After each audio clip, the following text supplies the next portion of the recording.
Amin'ny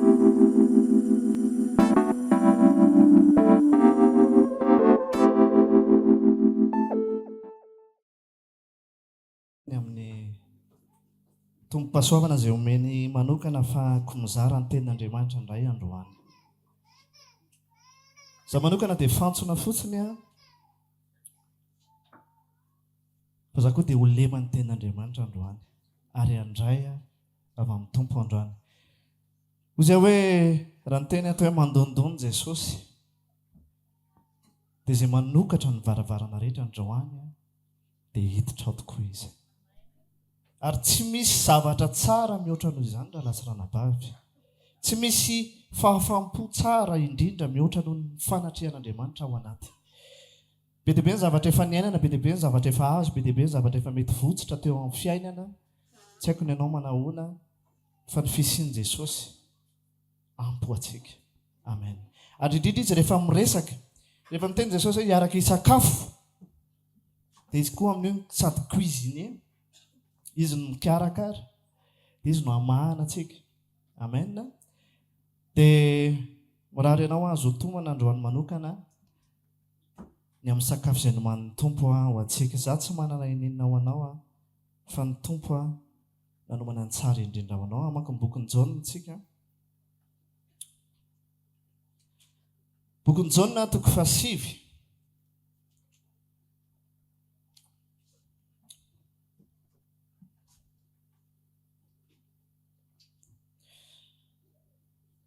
Raha ny tiako manokana dia hovakintsika manontolo ty verset ty fa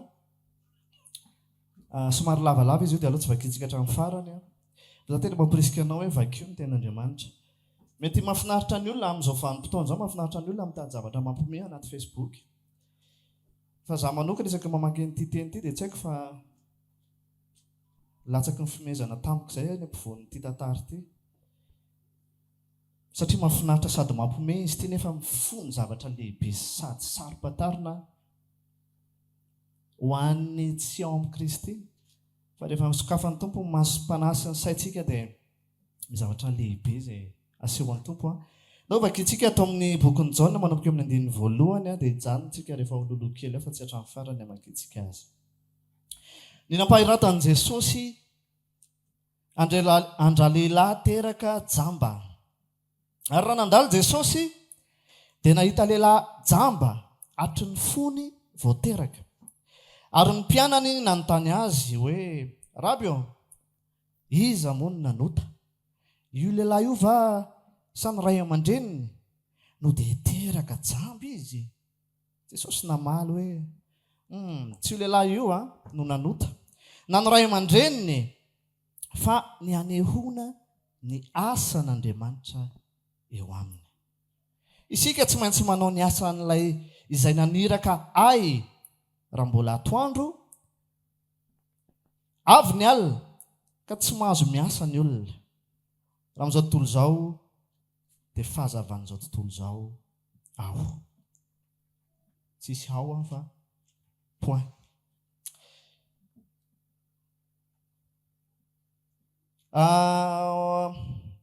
Makitely anankiray hafa indray tsika aloha. Bokin'ny Hebreo, Hebreo 12.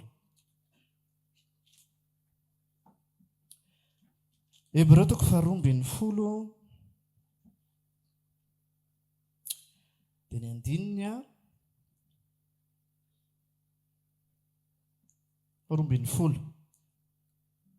sy 17.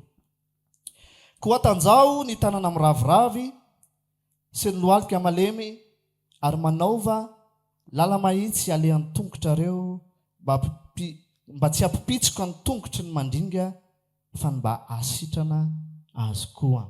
Amen. Ireo teny anankiroa ireo no hitaritan'ny tompo antsika. Mety misy teny hafa eo fa arakarak'izay resahany amintsika eo no andraisantsika an'izany. Namaky ilay tantaran'ny Jaona 7 teo tsika, tantaran'ilay jamba, vao teraka izy dia efa jamba. Resaka aminao ako ny amin'ny teny anankiray hoe raha mbola andro dia mila miasa. Amen. Raha mbola andro dia miasa isika. Resaka voalohany aloha le etan'le jamba. Le jamba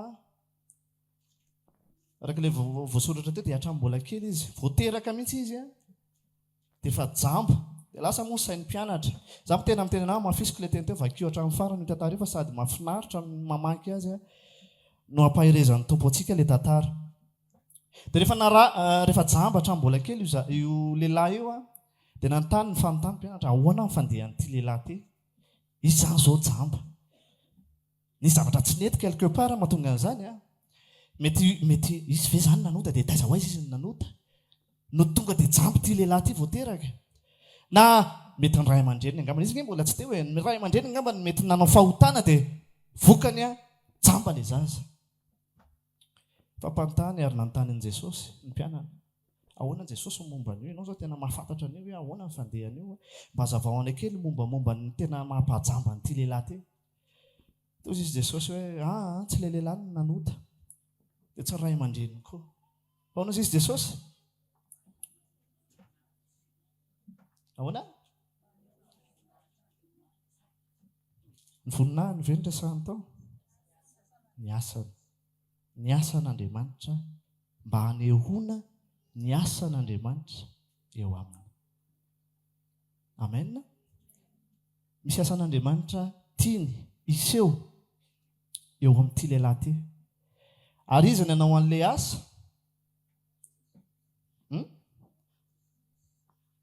Jesosy no nanao an'ilay asa tamin'ny fotoana io.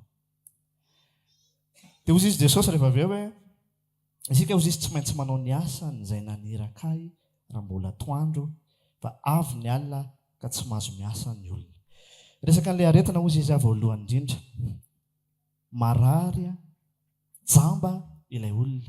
Any bokin'ny Hebreo teo dia misy aretina anankiray voatonona koa. Maninona ilay olona? Raha mamaky tsara ianao na raha niainy tsara ianao. Inona ny aretina voateny tao anatin'ilay bokin'ny Hebreo tao? Maninona? Mandringa ilay olona.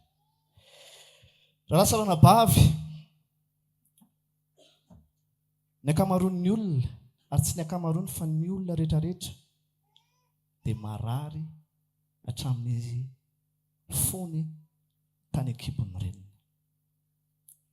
Ary io aretin'io lehilahy io ny aretin'ny olona rehetrarehetra misy fahajambana. Misy fahajambana. Anisan'ny mahafinaritra manokana ity tantara ity be dia be ny olona sitranin'i Jesosy fa ity anankiray ity mahafinaritra ana manokana satria hita eto mihitsy ny hoe tsy noho n'ilay olona ary tsara be ilay fanontanian'ny mpianatra mba ary mahatonga antsika hianatra hoe aza mitady ny anadiady hoe inona tsy nety tamin'ity olona ity. Fa raha mila fanasitranana ny olona anankiray dia fanasitranana ndao atao. Amen. Satria izaho dia olona ohatran'io lehilahy io ihany koa. Fony izaho tany an-kibon'ny neny, ny lehibe teny dia jamba ihany koa ako. Ary tsy fantatro hoe ianao manao ahoana. Taiza ho aiza ny nanomboka nahiratra amin'ny masonao. Ny fanontaniana mipetraka dia hoe efa nahiratra ihany koa ve nefa no masonao. Izay ny teneniko anao hoe misy asan'Andriamanitra izay tanterahan'Andriamanitra tao anatin'ilay olona. Izay ilay tenenin Jesosy hoe mba hanehoana ny asan'Andriamanitra navela ho jamba isika. Raha ohatra ka tsy nanota Adama sy Eva satria any foana mantsy navelona fa ahoana moa izany tsika mpanota ka Adama sy Eva mpanota ka. Reny mihitsy izany tena diso tamin'ity fiainantsika ity fa raha mba tsy nanota mantsy reny. Raha mba tsy nohaniny mantsy ilay voankazo dia mba tsy nanota tsika ka tsy mila famonjena. Fa tsy olana intsony ilay izy androany na hoe Adama sy Eva ilay izy na taiza ho aiza ny nanomboka. Fa ny fanontaniana efa mahiratra ve ny masonao. Satria niaina tamin'ny point de départ io daholo ny olona rehetra. Efa tonga teo amin'ilay fampahiratana ny maso ve? Izay aloha ny teboka voalohany tsy maintsy fampiresantsika. Tsy ilaina ny akory ny resahako ilay titra ny resahako anatao eo raha mbola andro dia miasa fa ny olona jamba tompoko tsy afaka dia hanao asa loatra sa ahoana? Voafetra ny asa taon'ny olona jamba misy jamba mahavita zavatra fa zavatra manokana ary na amin'ny fitaovana ampiasaina ary fitaovana manokana. Adaptation fanamboarana ezaka be mihitsy raha olona jamba ny hoe mba ataovy kely nge ty raharaha ty tsy maintsy hoe eo daholo ve aloha fitaovana ilaina afitana le izy misy ezaka ngeza be fa rehefa mahiratra ny olona zay fa afaka mahita dia afaka miasa amen tahaka izany koa le mandringa teo resahana ny olona mandringa tsy dia afaka mpanaovana korsa mafy be afa raha io etanao dia aloha le zavatra tsotsotra eto amin'ny manodidina ihany ny ataonao satria misy kilema ny olona teboka voalohany ho iaho ny olona rehetrarehetra dia mpanota hatramin'ny fony kely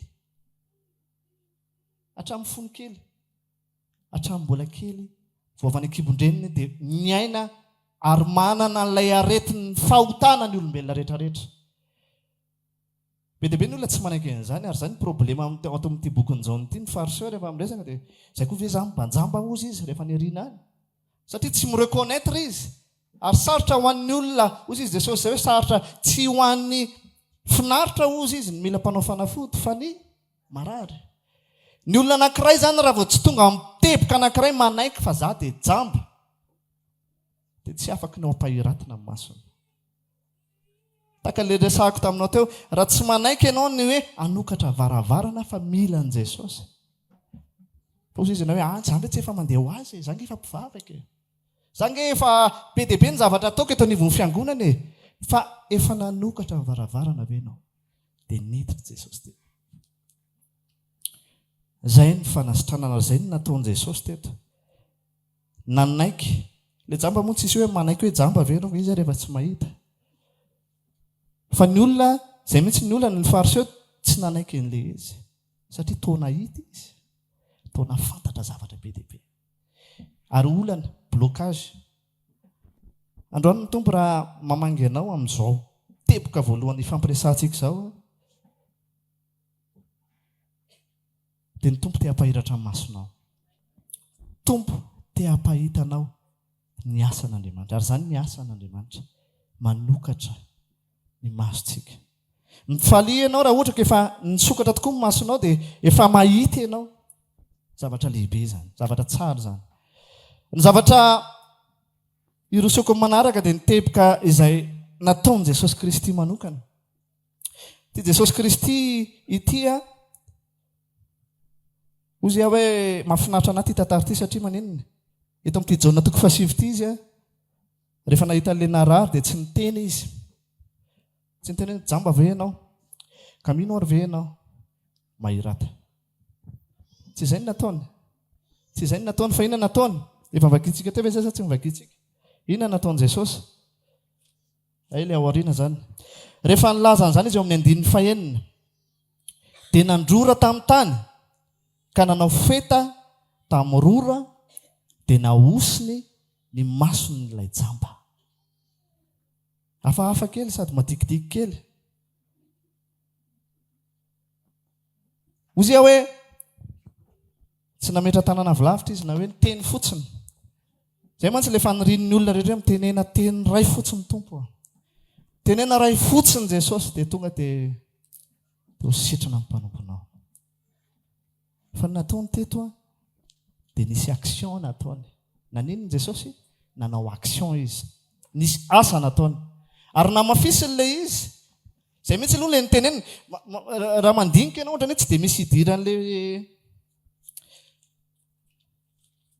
sy vetivety jerevantsika kely nge tsisy idiran'le raha tokony ho izy zao tokony mpandehan'ity paragrafy ity tokony hoe dia nisy jamba dia ozy izy Jesosy hoe zao dia tonga dia sitrana izy tokony izay mifandehan'le tantara fa maninona izy Jesosy Kristy mametraka précision eto hoe isika ozy izy tsy maintsy manao ny asan'izay naneraka raha mbola atoandro fa avy ny alina le alina raha hariva ve ny tia nitenenina sa hoe inona ka tsy miazo miasa ny olona raha amin'izao tontolo izao aho dia fahazava amin'izao tontolo izao dia izay izy vao nanao an'le asa azonareo ve zavatra resahako tsy le jamba marary eto tsy tena ino ny challenge an' Jesosy teto azonareo ve tsy tena ino no hoe ahoana reny ny anasitranana an'ity iteny sa metra tanana sa ahoana fa ny important tamin'i Jesosy dia napita le afatra tamin'ny mpianatra hoe zao ry zalahy nareo problema nareo hoe iza nanota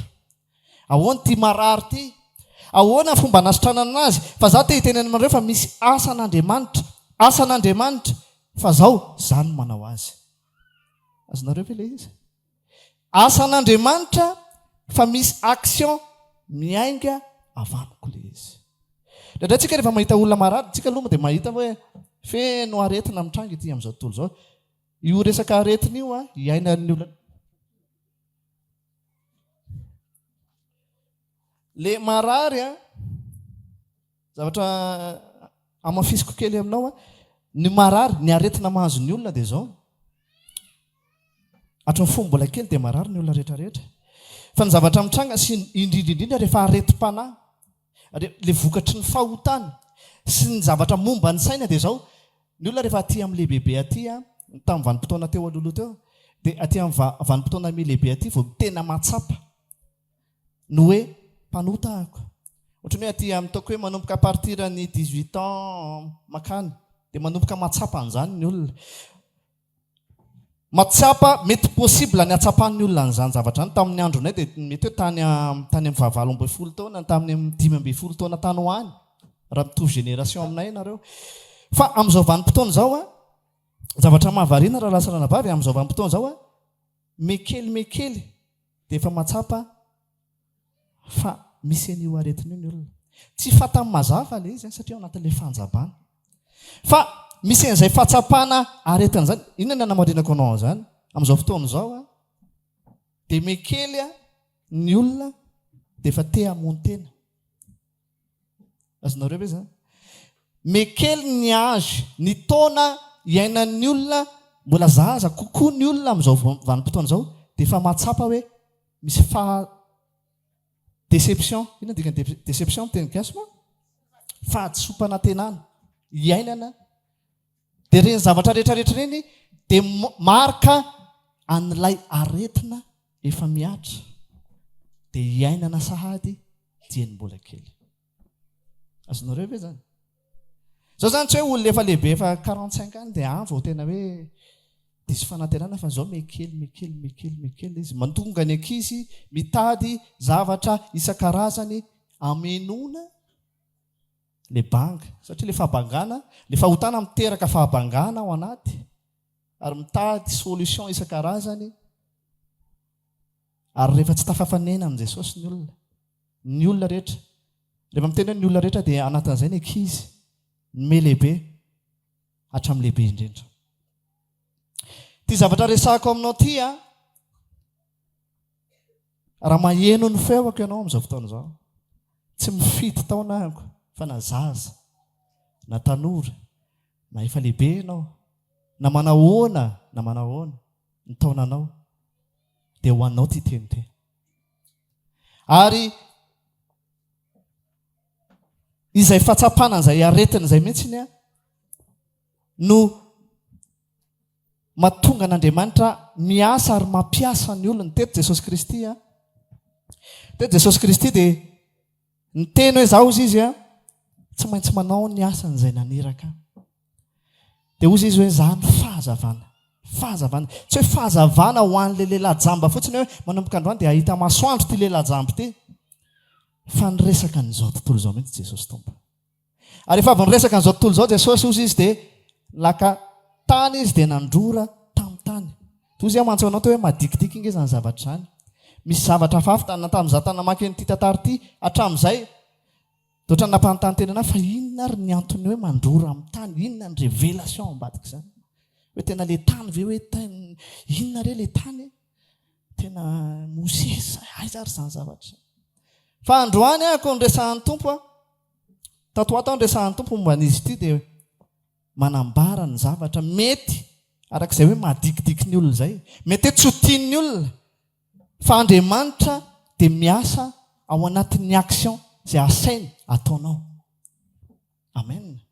Andriamanitra dia mampanao atsika zavatra mety tsy mifanaraka amin'ny eritreritritsika mety tsy mifanaraka amin'ny zavatra mahasoa ny olona ary problema be io tantara io ozy hoe vakio le izy fa io andro io dia andro sabata ary rehefa sitrany ty lehilahy ty dia tsy nampin'ny olona tena izy ve iny tena le jamba ve olona mitovy aminy ny zany olona nafenina hoe nositrany Jesosy ty lehilahy ty. Nezahany olona nafenina ny asan'Andriamanitra zay natao tamin'ity lehilahy ty. Ozy izy ny olona hoe antsy izy io. Rehefa nytoy nisy fanadihadiana be mihitsy. Fa raha natsoina mihitsy atsofo ray aman-dren'ity lehilahy ty. Tena io mihitsy ve le zanakaro hoe jamba. Tena jamba tokoa ve io hatrambola kely. Tena jamba io. Fa rehefa nanontaniana koa le ray aman-dreniny hoe tena iza nanasitrana an'io satria natahotra koa ny ray aman-dreniny. Fa raha mbo manaiky mantsy hoe Jesosy dia roahana iala amin'ny sinagoga. Efa lehibe izy io ka anontany io. Zay tena anao misy zavatra mampiomehy be ao anatin'io tantara io. Efa lehibe izy io ka anontany io. Rehefa nanontaniana indray le lehilahy, nareo zany impiry tantaraina amin'izany fa nosorany fotaka ho an'ny tarehako dia naseno ny sasako dia sitranahako. Inona ny zavatra tiako resahana aminao? Ny zavatra izay hampanovin'Andriamanitra antsika tsy voatery mety amintsika kanefa tsy maintsy ataontsika satria mila manana sitrana ny hafa ianao. Zay le bokin'ny Hébreu teo. Satria le bokin'ny Hébreu teo rehefa miaraka amin'Andriamanitra elaela tsika raha latsarana bavy ny fahaelam-potoana iarahantsika amin'Andriamanitra dia mamoaka karazana zavatra aty anatintsika.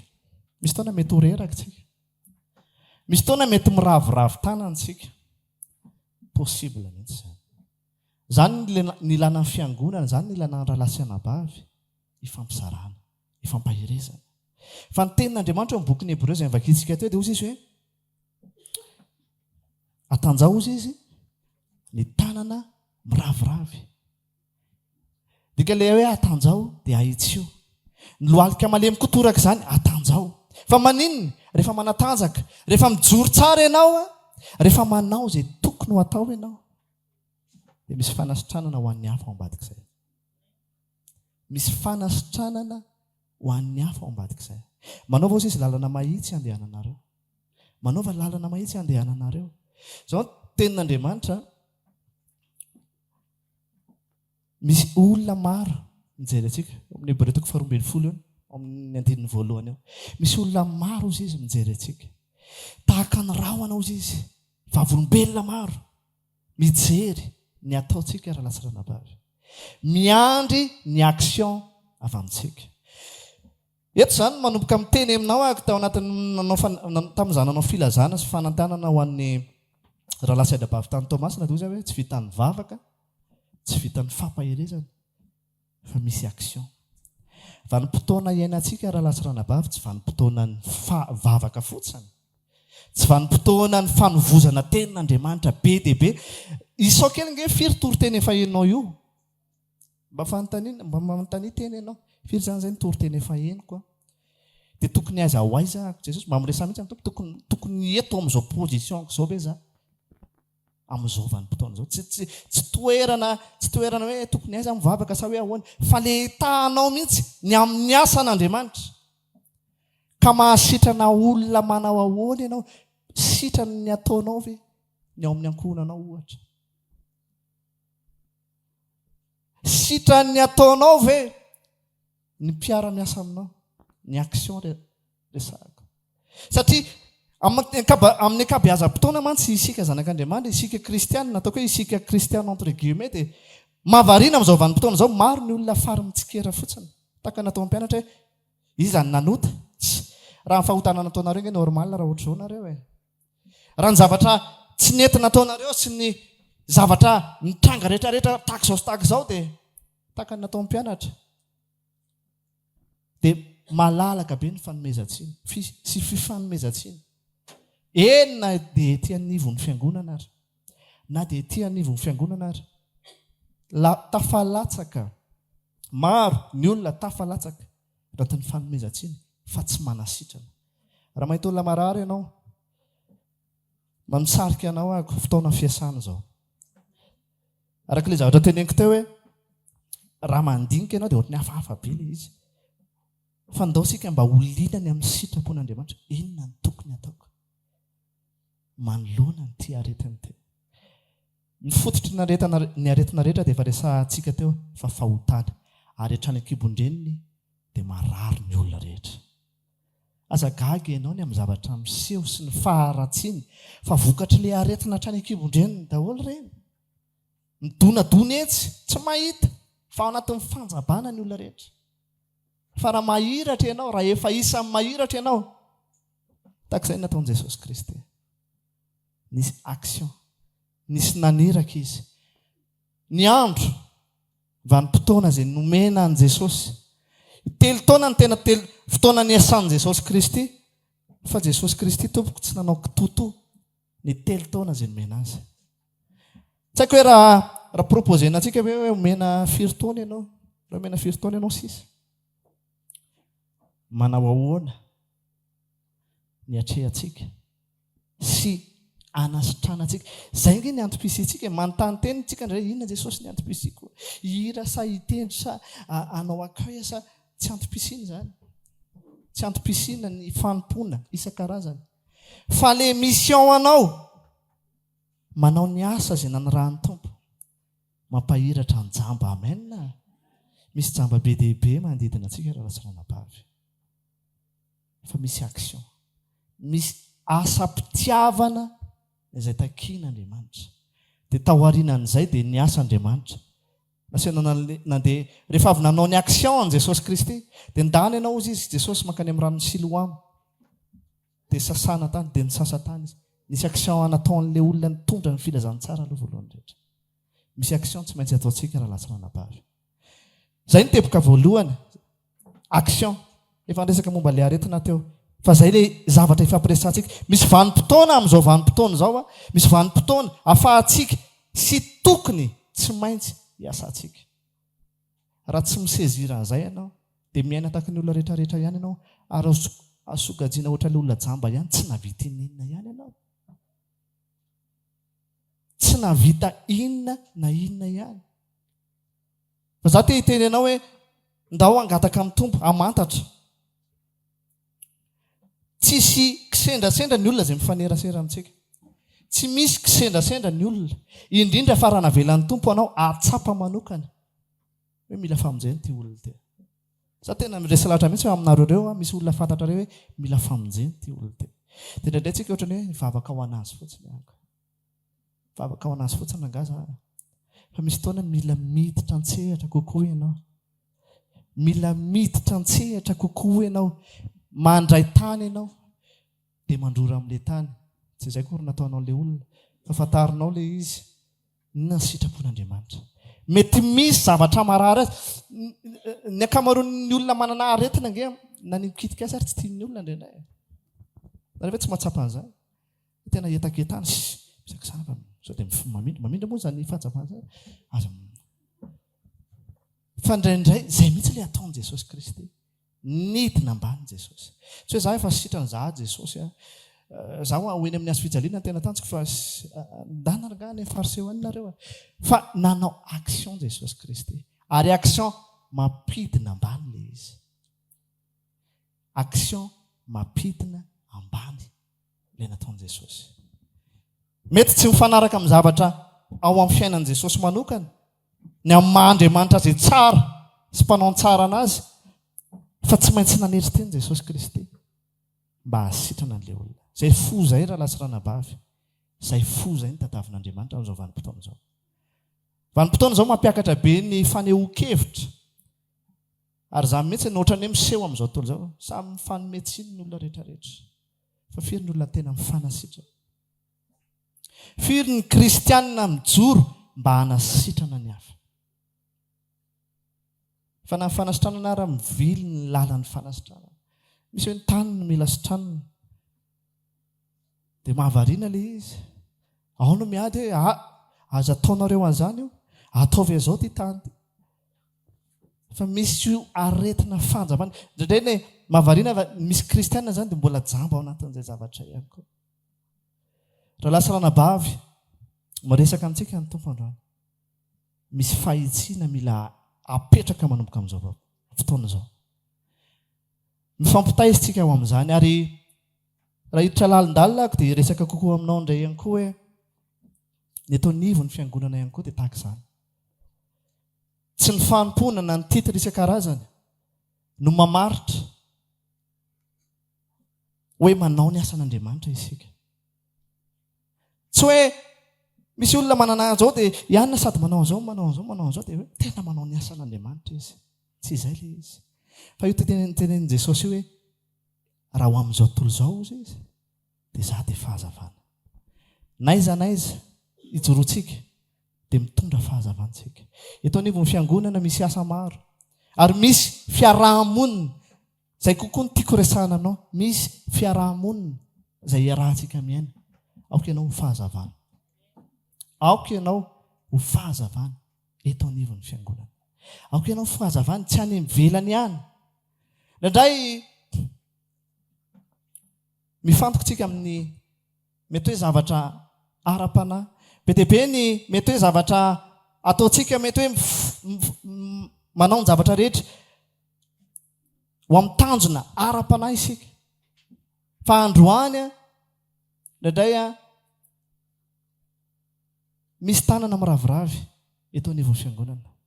Misy lohalika malemy izay mila hitsy. Ary ny voalohany manitsy an'izay dia ny tenako. Ny tenako manitsy mba hampasitrana ny rahalahy sy ny anabavy. Ndraindray misy fotoana tsy voatery mila miteny zavatra be dia be ianao. Fa ny fijoronao fotsiny dia efa mampahery ny hafa. Ny fijoronao fotsiny, ny fitsikinao fotsiny. Ndraindray misy reraka avy any amin'izay alehantsika antsika. Fa rehefa matsiaro ny tenin'Andriamanitra hoe misy olona mijery tsika. Misy olona maro miandry ny avy amintsika. Izay le action izay. Tsy voatery hoe manao zavatra manokana ianao hoe tena hiezaka hanao zavatra raharaha rehetrarehetra eto anivon'ny fiangonana. Tsy voatery hoe hiezaka hanao an'ity dia hiezaka hanao an'ry ahako. Fa le fomba fijorontsika mihitsy raha lasa nanabavy mila mihitsy indraindray. Le fomba firesakitsika mihitsy no ahitsy io le izy. Satria manasitrana ny hafa. Amen. Ao anatin'ny action zany. Ao anatin'ny action ny fifandraisana. Ao anatin'ny action ny fanomezana lanja ny rahalahy sy ny anabavy. Ny zava-dehibe zany tsy hoe présent foana ianao isaky ny fotoam-bavaka eto. Mitombo ianao anatin'ny fahalalana ny tenin'Andriamanitra. Tsara zany. Tsara zany. Fa ny zavatra lehibe indrindra dia mandeha mahitsy ianao ary mijoro tsara ianao. Izay le action dia manasitrana ny hafa aoriana. Amin'ny fisika indray mandeha zay manasitrana ange le fijoronao. Ianao mety rehefa ny olana mantsy rehefa miaraka amin'ny tompontsika dia miaraka amin'ny tompontsika dia za Jesosy kivy reraka ahako. Indrindra rehefa tena any anatin'ny ady isan-karazany izay atrehantsika dia misy hoe tena Jesosy reraka ahako. Fa amin'ny fotoana anankiray ianao matsiaro fa misy ny olona miandry ianao. Dia amin'ny fotoana iny ianao no ozy hoe hijoro ahako. Hijoro ao an'ny hafa. Anao andeha mahitsy ahako. Mety hoe ny zavatra iainako mety hoe tsy mampitsikitsika akory. Fa hiezaka itsika ho an'ny hafa. Amen. Hitondra fifaliana ho an'ny hafa. Misy amintsika raha lasa nanabavy ao anatin'ny fotoana izay iarahantsika, ao anatin'ny zavatra izay iarahantsika, ao anatin'ny fanompoana, ao anatin'ny fotoana alahady, ao anatin'ny fotoam-bavaka isan-karazany, ao anatin'ny fifaneraserana. Aoka mba ianao ilay hitondra bonne action ao anatin'ny fiarahana. Amen. Aoka mba ianao ilay hitondra zavatra tsara, atmosfera tsara ao anatin'ny fiarahana eo anivon'ny fiangonana. Aoka mba tsy ho ianao ilay mandringa ao aoriana. Aoka mba ianao ilay hanasitrana ny ao aoriana. Amen.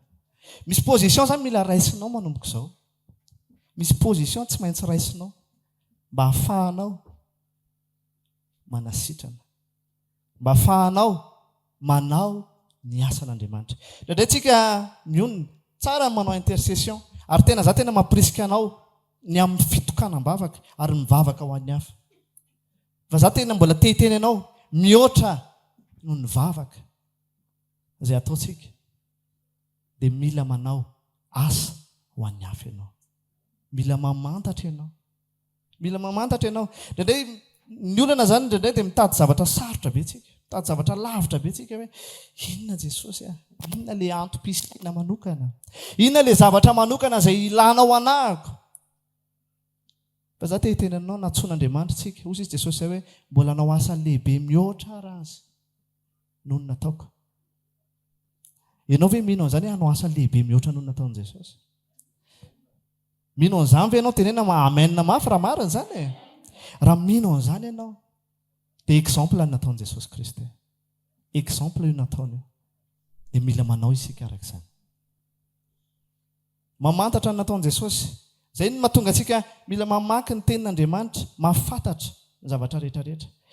Misy tantara anankiray, tantara Mosesy ao amin'ny Exodus 7:10 ao hoe rehefa niatrika niady tamin'ny Amalekita ny zanak'Israely dia ny tenin'Andriamanitra tahaka an'ity zao tamin'i Jesosy dia ny teny ny zavatra napetraka Andriamanitra tao anatiny tao amin'i Jesosy Kristy dia ny andray feta dia anao rora dia anao an'ilay tamin'ny masony, nanao feta tamin'ny masony. Fa ny Mosesy indray tamin'ny fotoana iny dia hozy izy ndany nareo Josoa midina fa aloha zay hozy izy hitazona tena ity amin'ny tendrombohitra anankiray ity. Dia niakatra teny izy dia nanao ny anjarany izy. Nanao ny anjarany izy. Mosesy tsy nanao hoe ndana fa mivavaka ho anareo fotsiny ahy. Ndana fa mivavaka ho anareo fotsiny ahy fa apetraka amin'ny tompo rangany zavatra rehetra dia ao fa ny tompo homba anareo. Fa nisy action tsy maintsy natao Mosesy. Niaraka tamin'ny Arona sy Ora izy tamin'izay fotoana izay. Ary rehefa reraka ny tanan'i Mosesy dia nidina ny tanany dia nanomboka resy zanak'Israely. Fa rehefa nahitsy foana ny tanan'i Mosesy dia nandresy ny zanak'Israely. Misy impact manasitrana ny hafa ifandehananao. Ny voalohany indrindra fahafantaranao sitrapon'Andriamanitra ary faharoa fandehananao arak'izay. Amen. Fantarinao aloha izy hoe inona nasian'Andriamanitra tao. Tahak'izay ny Mosesy rehefa misandratra hozy izy ny tananao dia mandresy ny zanak'Israely. Rehefa nanomboka reraka Mosesy satria naharitra ilay fotoana dia inona ny zavatra aseho? Lasy Ora sy ny Arona naka vato dia napetraka azy dia nanohana azy. Izany karazana toe-po ho amin'ny fahatanterahana action anankiray. Azonao ve izany? Misy action mety tsy voatery ianao rery. Fa meny tompo ekipa tsika. Izany mahatonga ana miresaka aminao hoe isika eto anivo fiangonana ange manana tanjona anankiray dia nanasitrany ny ampahiratra ny jamby ho fahazavana. Dia ilay image ny Arona sy Ora izay nanampy izay ilay toe-po. Ka raha ianao indray no manan-kivy eritrereto ange hoe eo Mosesy mitazona an'ilay izao vonganareo ary Mosesy tsy nisakafo maraina ny tao amin'ny midina sady izany tananareo izany. Azonareo ve? Fa inona nga Mosesy doreraka be nareo izany fa ahoana fandehany? Tanareo takampianatra fa iza nanota. Ndraindraiky tsika eto anivo fiangonana ohatran'ny tady hodikodina ohatr'izay ilay izy. Fa tsika dia natao fahazavana. Ary tsika dia mila mifanohana ho amin'ilay action raha mbola andro. Inona ilay andro mbola meny tompotombon'andro ianao e? Mbola vanim-potoana amin'ny fahasoavana izao. Izao vanim-potoana iainantsika izao raha lasa ranabavy tsy vanim-potoana miandry andrasana fotsiny. Raha miresaka tsika ny amin'ny fifohazam-panahy. Tsy miandry fanahy ny rotsaka fotsiny tsika fa ny latsahan'ny fanahy masina natao amin'ny asan'ny apôstôly toko voalohany dia nisy firaisan-tsaina aloha tao. Amen. Misy olona nijoro mahitsy misy tanana amin'ny ravoravo rehefa lasa ange Jesosy dia ohatran'ny ravoravo-tanana ireo e. Ny ravoravo-tanana ahoana izany lasa izy? Dia ahoana izy indray ny aroantsika eto? Fa ny ray saina ireo.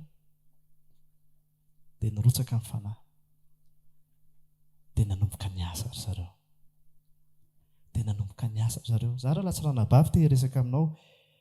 Mbola andro izao. Ho avy ny alina. Mety tsy lavitra intsony ny alina. Tsy afaka anao inenina intsontsika. Tsy afaka anao inenina intsontsika. Fa izao vanim-potoana izao. Vanim-potoana natao ifanohana. Tahaka ny Arona sy Ora izay nanohana ny tanan'i Mosesy. Mety tsy ianao ilay miteny direct. Fa ianao ve miray fony amin'ny mba ho fahazavan'i Kristy. Eto amin'izao tontolo izao isika. Tena miray fo ve izao? Ianao. Izany zavatra resahako hoe miray fo. Mifanohana taka nataon'ireo lehilahy anankiroa ireo dia hita ao anatin'ny fifandraisantsika raha latsirana-bavy amin'ny zavatra majinika iarahantsika eto. Tsy ny fanaovanao amainina amin'izay tenenin'ny pasteur akory no midika fa miray fo aminay ianao. Tsy izany fa ny fifandraisana, ny fifanohanana amin'ny zavatra majinika rehetrarehetra na dia tsika anankiray fotsiny ary. Takizay koa tsy hoe ny pasteur ihany mila tohanana, mety mahita anao hoe Mosesy nareo zany tena tohanana eto, tsy izay ilay izy fa izay koa hanohana anareo ny amin'izay mission satria fantatray fa ny rahana koa nareo hanasitrana olona any amin'ny toerana amin'izay misy nareo. Izany mahatonga any amin'ny kely aina manao ny zavatra rehetra rehetra mba ahafahantsika mifampitantana ao amin'izany. Fa za te hampatsiahanao an'izay zavatra izay rehefa manao action ianao, dia action mampifanasitranana ny hafa izany. Mbola betsaka ny jamba raha latsirana-bavy ary ny tena mampalahelo dia taka an'ireo fariseo ireo ny tena etat tena sarotra manao azy. Fa raha mbola hovonjen'ny tompo ihany izay olona manana toe-po taka ny fariseo dia tena fahagagana isorana ny tompo. Fa sady miavonavona izay ve dia jamba, izay ary ny soratra masina, izay mahafantatra ny lalàna ary izay ny blocage ilay lehilahy anankiray mpanan-karena satria efa navita ny zavatra rehetrarehetra izy. Fa tsy nivarotra n'inona, tsy nafoy na inona na inona. Ry havako, ny tompo te hampiasa antsika amin'izao vanim-potoana izao. Raha vao conscient ianao hoe andro izao dia conscient ianao mila miasa izany. Raha hitady vola foana ny ataonao dia mahazo vola izay ho lany tsy ho ela ianao. Ataovy izay tokony ataonao amin'ny fiainana satria izay koa dia anisan'ny fijoroana mahitsy. Amen. Raha raim-pianakaviana ianao dia atanjao ny tanana miraviravy. Ataovy ny asa, velomy ny ankonanao. Raha renim-pianakaviana ianao atanjao ny tanana miraviravy. Ataovy izay anjara tokony ataonao anivon'ny tokantrano. Raha zanaka ianao atanjao ny tanana miraviravy sy ny lohalika malemy. Mankatory ray aman-dreny. Ataovy ny fianarana araka izay tokony atao. Be dia be mantsy ny kristianina koa amin'ny endrika anankiray. Tena izay tena fahazavana izao tontolo izao izay. Ilay fianarana iny tsy dia tena anina iny. Ilay tokantrano tsy dia tena inona moa dia fahazavana amin'iny fa itory filazantsara ny tena ho ataonay. Misy olona mandringa be dia be ao rinanao kiviny amin'ny fijoronao. Ay ve rehefa mivavaka, izay nge mahatonga ny olona kivy nareo zany dia mivavaka fotsiny. Izay mivavaka fotsiny. Tsy manasitran'olona zany. Ianao mahafantatra ny etahanao hoe inona ny positionnao. Izay ilay teneniko hoe samy manana ny fiainantsika fa tsy hoe atao am-piangonana foana tsika.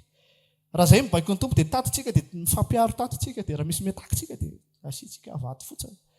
Fa nareo samy ny alefa mba any amin'izay toerana misy anareo tsirairay avy any mba ho fahazavana ianao.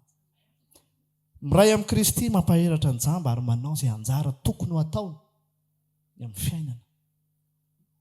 Fa tsy hoe zany nanambady fotsiny fa izay fotsiny nafinaritra anahy fa za fahazavany tompo dia alova ny tompo miaro ireo hoe tsy fahazavana zany ary tsy vahavolombelona tsara zany. Andriamanitra zany nitarika atsika. Misy teboka vitsivitsy resahako aminao teo. Mampafantatra anao voalohany indrindra teo fa marary ny olona. Mila fanasitranana ny olombelona. Voageja ny fahotana. Raha nisany mbola ao anatin'izany ianao dia androany ny fotoana nasitranana anao. Raha ohatra efa nahiratra amin'ny masonao dia nataoko ianao handeha mba hampahiratra ny hafa ihany. Rehefa mandeha mampahiratra ny masony hafa ianao, misy toe-po izay apetraka Andriamanitra. Satria misy nomena koa ianao raha lasy anabavy. Ary ao no ifanitsitsika, ao no ifampaherezantsika, ao no ifanentanantsika mba samy hijoro mahitsitsika. Satria maro ireo vavolombelona izay mijery antsika. Misy ny raha lasy ny anabavy atao anivon'ny fiangonana ary misy koa ny olona ny ivelany rehetrarehetra. Fa na inona action ho ataonao, na inona zany zavatra ho ataonao, ianao zany manomboka izao dia misaina ianao hoe manao ny asako tsara ako. Satria anasitrana olona izao zavatra. Mety tsy takatry ny sainao nge zany. Taka an'ilay fetarorona teo nge tsisy idiran'ilay fetarorona ilay izy. azonareo ve le izy ina moa nidira le fetarora amin'le fanasitrana na mba asevoazavain'ny dokotera kely nge zafady fa fahadalàna zany fa zay le nasena natao dia nanao le olona nanao Jesosy Kristy mino hoe miresaka aminao ny tompo ary mampafantatra anao hoe ny antom-pisinao marina tsy hitady zavatra sarotra ianao tsy hitady zavatra lavitra be ianao fa rehefa fantatra ao hoe natao ianao anao ny asan' Jesosy Kristy nanao asa mihoatra lavitra ozy izy dia mahita ianao aorianao misy olona manaraka anao be dehibe dia ho sitrana noho ny amin'ny fandehanao ho sitrana izy ireo satria anomboka hijoro mahitsy ianao anomboka hoery ianao eto anivon'ny fiangonana efa resantsika teto zany hoe misy option afaka nyresanao hoe isafidy ny ho malemy ve ianao sa isafidy n'ilay mahery eto anivon'ny fiangonana fa za tena miteny ianao raha mbola andro ny andro misafidiana no mahery misafidiana no mahery misafidiana foana no mahery sy matanjaka satria ny ekipo manomena anao nge tsara ny fanan'Andriamanitra nao anatintsika ndraindray tena za tena variana ndraindray satria rehefa mahita raha lasanabavy ahako manomboka mamotsitra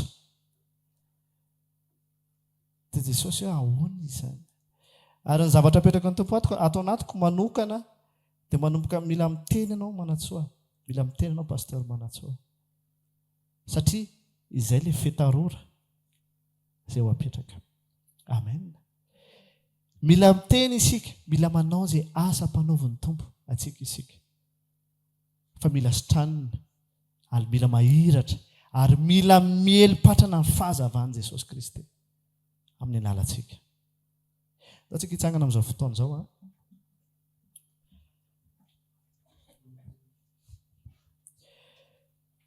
dia hivavaka tsika amin'izao fotoana izao raha maniry ary hivavaka aminay ianao dia tongava ary isaky ny alahady amin'ny 7 ora sasany ny talata amin'ny 12 ora sasany ny alarobia amin'ny 12 ora eny Antsahamanitra 100 metatra ambany fijerena fety trano gribege amin'ny ankavian-dalana tongava soto